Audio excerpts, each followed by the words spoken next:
शांतिवन गौशाला bus stand Shyamnagar Ludhiana आप सबसे अनुरोध करती है कि ठंडी बहुत ज़्यादा पड़ रही है, शरीर अपना कपड़ों से ढक के रखें और गौ माता को कोई ठंडी चीज़ें ना डालें। ये देखिए शांतिवन गौशाला चारों तरफ से कवर है, चारों तरफ से कवर है।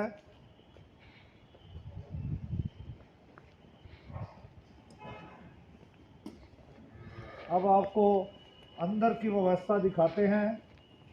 देखिए सारी गौ माता किस तरह से आराम करती हैं। ये देखें सारी गौ माता किस तरह से आराम करती हैं। मेरी लोगों से हाथ जोड़ के विनती है कि शाम को 6 बजे के बाद किसी भी गौशाला में मत जाया करो, क्योंकि गौ माता 6:30 तक सो जाती है और सुबह 3 बजे गौ माता उठ जाती है। मेरी सब लोगों से यही विनती है कि शाम को 6 बजे के बाद गौशाला में मत आया करो, क्योंकि गौ माता 6 बजे सो जाती है और सुबह 3 बजे उठ जाती है। गौ माता की नींद खराब हो जाती है। तो मेरी हाथ जोड़ के बेनती है कि गौशाला में, किसी भी गौशाला में 6 बजे के बाद आप कुछ भी डालने के लिए मत आए। देखिए किस तरह ये कवर हुआ है, अकेली चीज़ देख ले किस तरह से पूरा चारों तरफ से बंद है।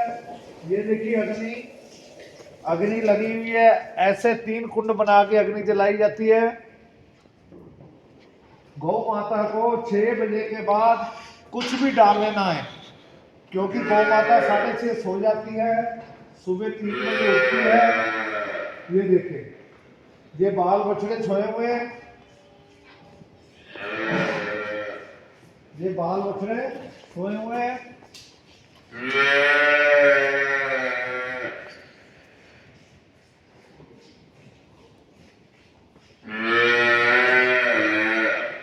हमारी देसी गौ माता कौन सी है? ये देखिए आप गर्दन पे टूट देख रहे हैं, ये गर्दन पे टूट है, ये हमारी देसी गौ माता है। अगर हमें खांसी, रेशा, जुकाम, दमा है या कोई काम नहीं बनते, इसके ठूड पे हाथ मारो, गर्दन पे हाथ फेरो, तो ये जो सांस छोड़ती है उसमें प्योर ऑक्सीजन है। ये बहुत लाभ देते हैं। खांसी, रेशा, जुकाम, दमा और टीबी वाले लोग अगर गौशाला में आकर के देसी गाय के पास 10-15 मिनट करें, उससे प्यार करें, तो वो सारी ऑक्सीजन मिल सकती है। गाय के 5 चीज़ों में, पंचतत्व में बहुत बड़ा महत्व है। चाहे वो दूध है, चाहे गौमूत्र है, गोबर है, दही है, छाछ है। अब मैं यही आपको बताता, जब भी आप गौशाला में आओ तो सबसे पहले ऐसी देसी गौ माता, ये हमारी गौ माता देसी गौ माता होती है, ऐसी जिसके गर्दन पे ठुट बनाता है। इसकी पूजा भगवान कृष्ण ने की थी। बच्चों मैं आपको और बताना चाहता हूँ, ये देखिए गतावा किया जाता है, चोकर डाली जाती है, तूड़ी डाली जाती है। रात को कोई भी इन्हें उठ के भी खा सकता है। आप हैरान हो जाओगे, एक 50-60 रुपए किलो के दूध में गौ माता 100 से अधिक ऐसी धातु देती, 100 रुपए से अधिक, जिससे सोना धातु बनती है, सोने की धातु होती है। वो हमारे यहाँ से कोई 50 रुपए किलो दूध जब लेके जाता है, उसमें 100 रुपए की सोने की धातु भी होती है। तो वो जो सोने की धातु होती है सारी बीमारियों को खत्म कर देती है।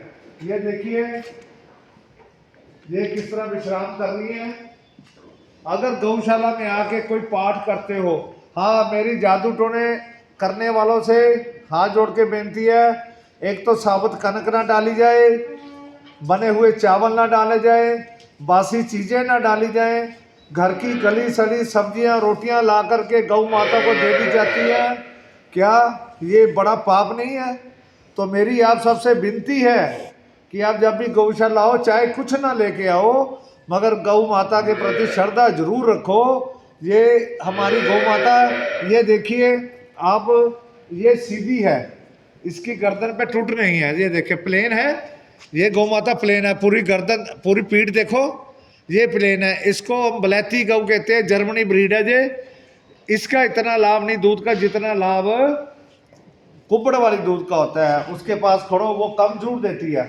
एक और बड़े लोग आके यहाँ कहते हैं कि हमने आपकी गाय को डाल रहे हैं इधर, खाई जा रहे, क्या ये भूखे हैं, कुछ नहीं देते।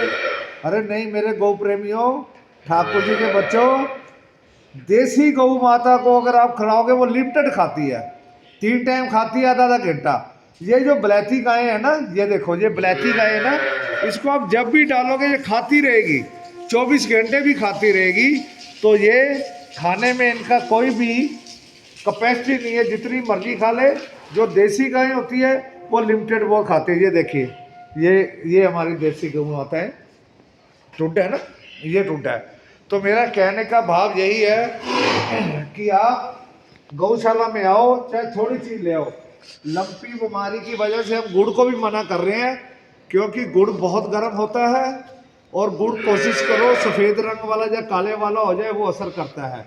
तो गुड़ भी आप पूछ के डालें, क्योंकि लंपी बीमारी से इनके लीवर खराब हो गए, डैमेज हो गए, स्किन प्रॉब्लम होगी, मर गई बेचारी तड़प तड़प के। तो इनको हमने परहेज की तरफ लेके जाना है। अगर लेके आना है किसी चीज़ का दलिया ले आओ, अगर आपने बाजरा भी लाना है उनको उबाल के ले आओ। आप कोई भी चरी, बाजरा, मूंग साबुत लाते हो, कनक लाते हो, गेहूं, वो भी उबाल के लाओ। हाथ से देखो फिसता है। तो मेरी हाथ जोड़ के विनती है, इन दिनों में मटर के छिलके ना डालो और गोभी के डंडल ना डालो, ये बहुत ठंडे होते हैं, ये बीमार हो जाती हैं। तो मेरी भूल चूक माफ़ करना। ठाकुर जी के चरणों में यही प्रणाम है। गौ माता भी स्वस्थ रहे, आप भी स्वस्थ रहो। और कृपा वही कहना चाहता हूँ, किसी भी गौशाला में शाम को 6 बजे के बाद मत जाओ। और क्योंकि गौ माता 6:30 सो के सुबह 3 बजे उठ जाती है, उनको परेशानी ना हो। सबका भला करे भगवान। गौ माता की जय, ठाकुर जी की जय, वाहिगुरु जी का खालसा, वाहिगुरु जी की फतेह।